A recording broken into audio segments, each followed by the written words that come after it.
फैसल सिंह साहब ने मेरी आप औकात जनता नहीं की है। पार्टी मेरी की आप लोग दलाली जियादी को करेगा, बोलने ही आप नहीं दे रहे हैं, दलाली खुद ही करते बोले चले जा रहे हैं। मेरी एक एक औकात करके आपने बात की, आपकी रखिए औकात और नहीं है। औकात और हैसियत की बात मत कीजिए प्लीज। देखिए ऐसा है, जी, अरे मैं इन्होंने क्या सिंपल सी मैडम बात ने? बोल रही हूँ, मैं जिया सिंपल सी बोल मंजरी रही हूँ जी कि ने। अगर वक्फ बोर्ड के अंदर कोई भी व्यक्ति की प्रॉपर्टी के ऊपर वक्फ बोर्ड जाकर अपना बोर्ड बड़ी लगा घमंड देता है भाई, बड़ी घमंड है।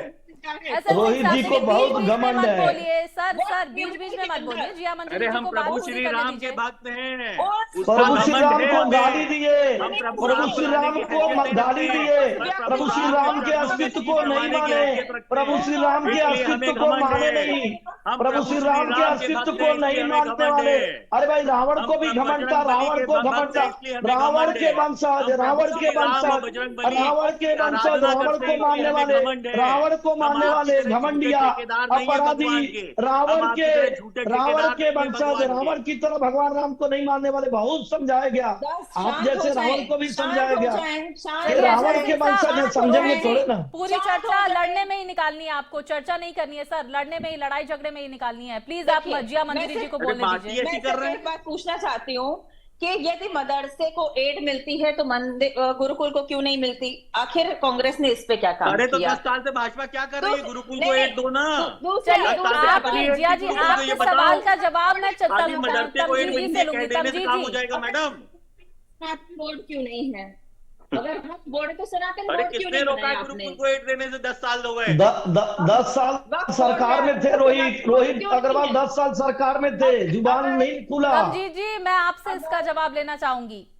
जी जी, मैं सुन रहा था ये सारी बातें। देखिए, ऐसा है ना कि अब एसएन सिंह साहब को या बोलना पड़ेगा, सबको डिस्टर्ब इस वजह से करना पड़ेगा क्योंकि मूल सवाल का जवाब दे नहीं सकते ये।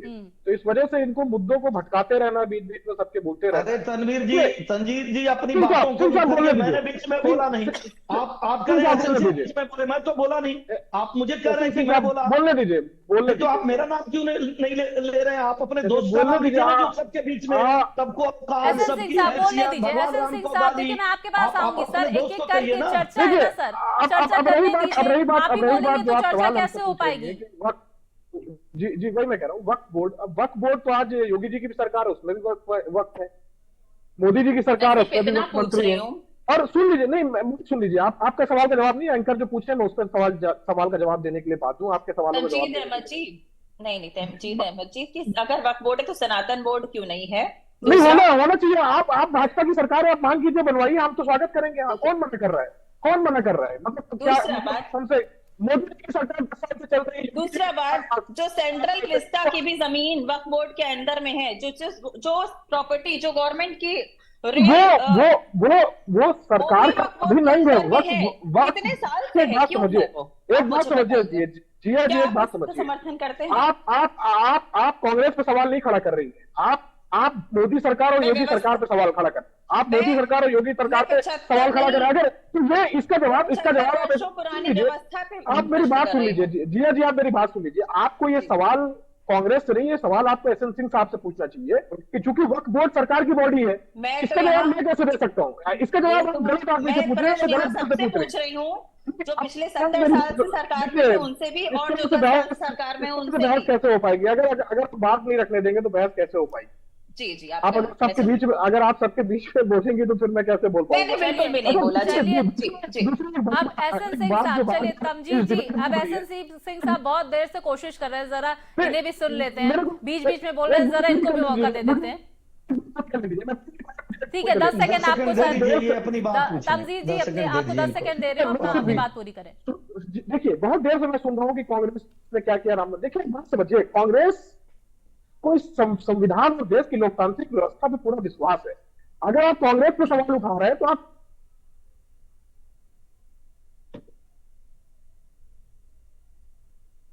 एसएन सिंह साहब, आप बोले कुछ तकनीकी खामी आ रही है। तमजीद जी हो गया, आपका समय समाप्त हो गया। तमजीद जी, देखिए मेरे पास वक्त की कमी है सर, एक एक करके बोल रहे हैं। एसएन सिंह साहब से इसका जवाब ले लेते हैं। सुनिए, देखिए मैं सुन लीजिए, मैं हाईजैक नहीं कर रहा, मैं तो बीच में मैं कह रहा हूँ एक रामायण धारावाहिक दिखाया जा रहा था कोरोना कालखंड में, उसको भी कहा गया ये दिखाया जाएगा तो भाजपा को फायदा पहुंचेगा। जब सुप्रीम कोर्ट में सुनवाई हो रही थी तो कांग्रेस के तरफ से कहा गया कि 2019 तक सुनवाई रोक दिया जाए, कपिल सिब्बल ने ये बात कहा। तो मुझे लगता है कि कांग्रेस के लोगों को ऐसा कार्य नहीं करना चाहिए जैसा कार्य किए। सब लोग जानते थे कि भगवान बहुसंख्यक लोगों के एक आराध्य हैं, उनको काल्पनिक बताने का कार्य नहीं करना चाहिए। हमारे मित्र बार बार ये पूछ रहे थे कि हमने एक गीत गाया कि जो राम को लाए हैं। देखिए, आप देखेंगे क्योंकि सनातन को गाली देने वाले कैसे जानेंगे कि भगवान कृष्ण को लोग लल्ला रूप में अपने घर में रखते हैं, जो सबको भोजन कराता है उसको कौन भोजन करा सकता? एक श्रद्धा है, एक विश्वास है। लेकिन एक आदमी जो चैनल पर बैठ के दूसरे की हैसियत देखेगा, भगवान को भी गाली देगा, सनातन को भी गाली देगा, हिंदू धर्म को मानेगा नहीं, उससे दोस्ती करेगा, निश्चित तौर पे उसको यही कहना चाहूंगा कि आपके कर्मों का फल आपको मिल रहा है। कभी ऐसा था कि केंद्र में आपके चलिए पार्टी के देखिए प्रधानमंत्री राम थे, नाम की लेकिन लूट आपके है कर्मों और के लूट नाते सके ही तो आप लूट, और Hindutva versus soft Hindutva versus कट्टर हिंदुत्व भी चल रहा है 2024 और 2023 के चुनावों में भी। लेकिन जनता क्या असल मुद्दों पर चुनाव में अपना मतदान करने जाती है, या फिर जो ये तमाम मुद्दे हैं वो ही हावी होते हैं, ये देखना महत्वपूर्ण होगा। और 5 राज्यों में जब नतीजे आएंगे 3 दिसंबर को ये पता चल जाएगा। आप चारों मेहमान हमारे साथ जुड़े, आप चारों का मैं बहुत बहुत शुक्रिया करूंगी। और मेरे साथ इस चर्चा में फिलहाल इतना ही। खबरें लगातार जारी हैं, आप देखते रहिए इंडिया न्यूज उत्तर प्रदेश।